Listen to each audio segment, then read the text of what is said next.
Did you know that all penguins are left-handed? Bet you didn't know that because that's not true. I made it up.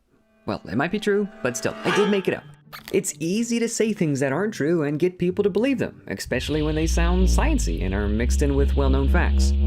On that note, let's take a look at some popular science videos on the origin of life and point out a few things they claim that are not exactly true. Let's get into it.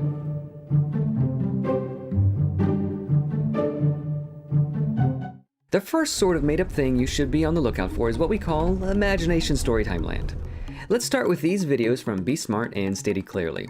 When discussing the origin of life, they use words like, "These molecules must have copied and made more of themselves, some a little different than the others. And a few of those codes and instructions must have been better at doing whatever they did."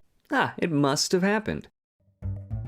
These building blocks combine to form highly complex and orderly structures like genes, proteins, and cell membranes. Easy as that, they just combine.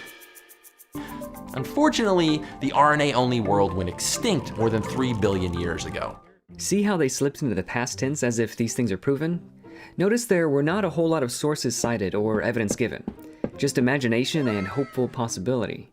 If you see words like, "this must have happened," or people casually slipping into the passive voice or past tense, you can be pretty confident that it's story time. People only say something must have happened if they're really not sure that it happened, but want to act like they're sure that it did happen. If I went to the store yesterday, I wouldn't say, I must have went to the store. I'd say, I went to the store. Now, we're not criticizing them for having ideas about what may have happened. Having a hypothesis is fine, great even. If it's openly disclosed and everybody's on the same page, nothing wrong with that. But it's frequently presented so matter-of-factly and interspersed with real scientific facts that it's easy for people to mistake it for fact when it's far from the case. They're overcompensating. It's a false confidence.